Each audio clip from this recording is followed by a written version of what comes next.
جناب حضرت سیدنا صدیق اکبر رضی اللہ تعالی عنہ جب مسلمانوں کے خلیفہ اول یعنی خلیفہ بلا فصل مقرر ہو گئے تو حضرت صدیق اکبر رضی اللہ تعالی عنہ دوسرے ہی دن اپنے سابقہ عادت کے مطابق ایک کپڑے کا گٹھا اپنے کاندھے کے اوپر اٹھا کر بازار کی طرف جا رہے تھے کہ رستے کے اندر جناب حضرت عمر فاروق رضی اللہ تعالی عنہ حضرت صدیق اکبر رضی اللہ تعالیٰ عنہ کو ملے تو حضرت عمر رضی اللہ تعالیٰ عنہ نے یہ سوال کیا کہ اے اللہ تعالیٰ کے محبوب پیغمبر کے خلیفہ بلا فصل کہاں جانے کا ارادہ ہے؟ تو حضرت صدیق اکبر رضی اللہ تعالیٰ عنہ نے بتایا کہ میں بازار جا رہا ہوں تجارت کی غرض سے۔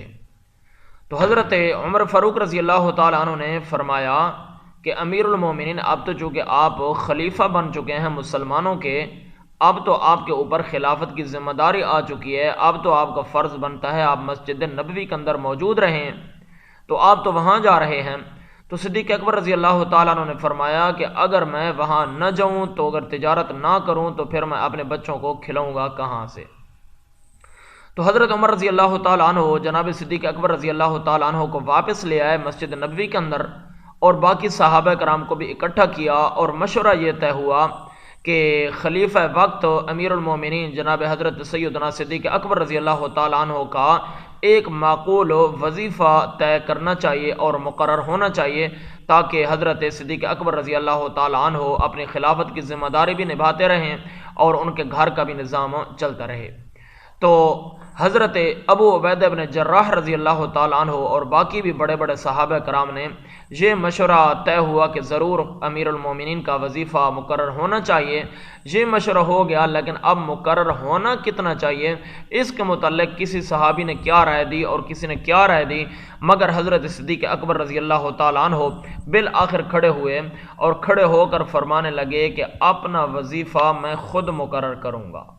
اپنا وظیفہ میں خود مقرر کروں گا۔ تو صحابہ کرام بڑے حیران ہوئے کہ شاید ہم نے امیر المومنین کا وظیفہ کم مقرر کیا تھا، اس لیے حضرت صدیق اکبر رضی اللہ تعالیٰ عنہ یہ فرما رہے ہیں۔ تو حضرت صدیق اکبر رضی اللہ تعالیٰ عنہ نے فرمایا کہ میرا وظیفہ اتنا ہوگا جتنا مدینہ منورہ کے ادنا سے ادنا مزدور کی ایک دن کی دہاڑی ہوتی ہے۔ تو صحابہ کرام حیران ہو گئے، کہنے لگے امیر المومنین پھر اس میں آپ کا گزارا کیسے ہوگا؟ تو جناب سیدنا صدیق اکبر رضی اللہ تعالیٰ عنہ نے فرمایا کہ جیسے اس مزدور کا گزارا ہوتا ہے میرا بھی ویسے ہی گزارا ہو جائے گا۔ تو پھر صحابہ کرام نے کہا کہ امیر المومنین آپ پر چونکہ خلافت کی ذمہ داری ہے،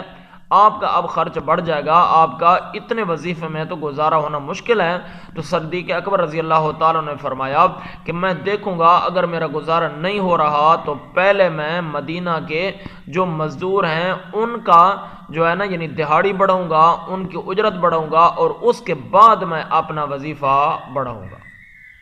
تو اسی بنیاد پر حضرت صدیق اکبر رضی اللہ تعالیٰ عنہ خلافت کی ذمہ داری نبھاتے رہے کہ ایک دن ایسا ہوا کہ اپنے گھر کے اندر جب تشریف لے گئے تو کیا دیکھتے ہیں کہ پہلے کی نسبت جو کھانا ہوتا تھا اس کے ساتھ کچھ مزید تھوڑا سا میٹھا بھی رکھا ہوا ہے۔ تو اپنی بیوی سے فوراً سوال کیا کہ یہ کہاں سے آ گیا؟ تو بیوی خوش ہو کر کہنے لگی کہ اے امیر المومنین یہ میرے سلیقہ مندی کا نتیجہ ہے کہ روز کی بنیاد پر جو ہمارا یعنی آتا تھا نا راشن یا وظیفہ وغیرہ، تو اس میں سے میں تھوڑا تھوڑا بچاتی رہے اور آج کے لیے میں نے اس بچے ہوئے وظیفے سے یہ میٹھی چیز بنا ڈالی ہے۔ تو صدیق اکبر رضی اللہ تعالیٰ عنہ کی آنکھوں میں آنسو آ گئے اور آپ فرمانے لگے کہ یہ کیسے ہو سکتا ہے کہ مدینہ منورہ کے یتیم تو بھوک سے مر جائیں اور بھوکے سو جائیں اور صدیق اکبر ایسے جناب مختلف قسم کے کھانے کھاتے پھریں؟ ایسا ممکن نہیں ہے اور ایسا ہو بھی نہیں سکتا۔ پھر انہوں نے اپنے غلام کو بلایا اور فوراً اس کے ہاتھ وہ کھانا اٹھوا دیا اور فرمایا مدینہ منورہ کے اندر جو تجھے یتیم ملے یا بیوہ عورت ملے تو فوراً اس کو جا کر دے دو۔ تو اس کو جا کر دے دیا گیا۔ تو صدیق اکبر رضی اللہ تعالیٰ عنہ نے 2 سال خلافت کی ذمہ داری نبھائی، اور 2 سالوں کے بعد جب ان کے مرض الوفات کا وقت قریب آیا تو انہوں نے اپنے بیٹے کو بلایا اور وصیت کی کہ میرے بیٹے، میرے مرنے کے بعد میرے ترکے میں سے 2 سالوں کے وظیفہ کا حساب کیا جائے اور جتنا وہ بنتا ہے تو 2 سالوں کا وظیفہ میرے ترکے میں سے نکال کر بیت المال میں دوبارہ جمع کرا دیا جائے، اس لیے کہ صدیق اکبر اس حال میں نہیں مرنا چاہتا اور اللہ تعالیٰ سے ملاقات نہیں کرنا چاہتا کہ صدیق اکبر نے لوگوں کا مال کھایا ہو۔ تو یہ تھے خلیفہ بلا فصل،